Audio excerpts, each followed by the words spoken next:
কুমিল্লার মুরাদনগরে এক নারীকে ধর্ষণে মূল অভিযুক্ত ফজর আলী সহ ৫ জনকে গ্রেপ্তার করেছে পুলিশ। বিষয়টি নিশ্চিত করেছেন জেলা পুলিশ সুপার। রাজধানীর সায়দাবাদ থেকে গ্রেপ্তার করা হয় ফজর আলীকে। পুলিশ জানায়, এই ঘটনায় স্থানীয়দের কাছে মারধরের শিকার হয়ে পালিয়ে যান ফজর আলী। ঘটনার পরদিন ভুক্তভোগী মুরাদনগর থানায় বাদী হয়ে মামলা করলে অভিযানে নামে পুলিশ।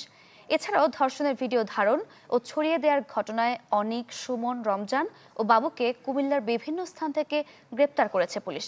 তাদের বিরুদ্ধেও মামলার প্রস্তুতি চলছে। ২ সপ্তাহ আগে স্বামীর বাড়ি থেকে হোমনা বাবা বাড়িতে যান ওই নারী।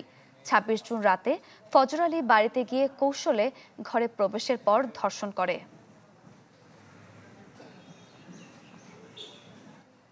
দর্শক, সবশেষ খবর আমরা জানবো এই মুহূর্তে কুমিল্লা থেকে সরাসরি যুক্ত হচ্ছেন সহকর্মী জাহিদুর রহমান। জাহিদ। সজল সিপিভিসি পাইপ, বাংলাদেশের ১ নম্বর NSF certified CPVC brand. Sarika, আমি এই মুহূর্তে যেখানটা আছি, যেখানে আসলে ঘটনা ঘটেছিল গত বৃহস্পতিবার, যে ন্যাক্কারজনক ঘটনা, সেটা কিন্তু এখানেই ঘটেছে এবং আমরা সেখানে এসেছি এবং এখানে আসার পর কিন্তু আমরা জানতে পেরেছি যে এই বাড়িটা ঘিরে কিন্তু এলাকার লোকজনের যে ক্ষোভ এবং গত বৃহস্পতিবার রাতে যে ঘটনা ঘটেছে সেটা নিয়ে কিন্তু তারা যে আসামি পুলিশ সকাল থেকে আমাদেরকে জানিয়েছে গ্রেপ্তার হয়েছে, তাদের দৃষ্টান্তমূলক শাস্তি দাবি করেছেন এবং তারা চাচ্ছেন যে তাদেরকে যেন দ্রুত শাস্তি বিচার বিভাগের আওতায় আনা হয় এবং দৃষ্টান্ত শাস্তি, যাতে এই ধরনের ঘটনার পুনরাবৃত্তি আর না ঘটে। বিশেষ করে যারা এই ঘটনার ভিডিও ছড়িয়ে দিয়েছেন তাদেরকেও, যেহেতু ৪ জনকে আটক করেছে, তাদেরকেও আইনের আওতায় আনার দাবি জানিয়েছেন এবং আমরা কিন্তু যারা আটক হয়েছে তাদের পরিবারের সাথেও কথা বলেছি।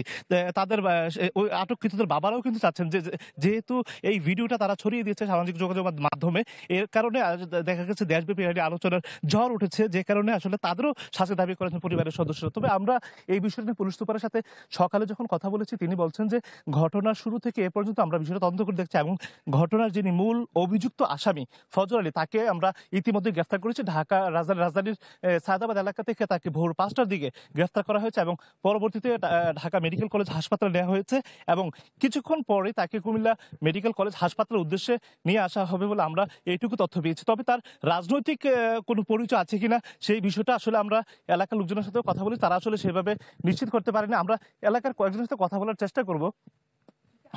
আমরা এই যে এই ঘটনা ঘটেছে, আসলে এই ঘটনা আপনারা আসলে কি ধরনের শাস্তি দাবি করেছিল জানতে চাই। আমি বাড়িতে এখানে আসলে উৎসুক জনতা অনেকে আসলে এই বিষয়টা সম্পর্কে জানে না। আমরা একটু আপনার কাছে জানি, যারা এই যে যারা আটক হয়েছে তারা আসলে কি ধরনের লোকজন, একটু সেটা আমরা বলতে পারবো না। ফজর আলী সম্পর্কে কি করতেন ফজর আলী, তার রাজনৈতিক কোনো পরিচয় আছে কিনা?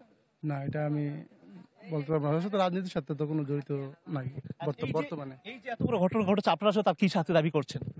শাস্তি তো আমরা জানি না, আইনের ব্যবস্থা নেবে। সারিকা, আপনি দেখছেন আসলে স্থানীয় লোকজন বলছে যে আসলে আইনের উপরে আসলে তারা আস্থা রাখছেন এবং যেহেতু গ্রেফতার হয়েছে এবং তাদের বিরুদ্ধে সর্বোচ্চ শাস্তি নিশ্চিত করা হয়, এইটুকু আসলে তাদের দাবি এবং এই ধরনের ঘটনার জন্য ভবিষ্যতে আর পুনরাবৃত্তি না ঘটে, এটাই হচ্ছে এই এলাকাবাসীর চাওয়া। তো এই ছিল কুমিল্লার মুরাদনগর থেকে সর্বশেষ সারিকা। জাহিদ, ধন্যবাদ আপনাকে।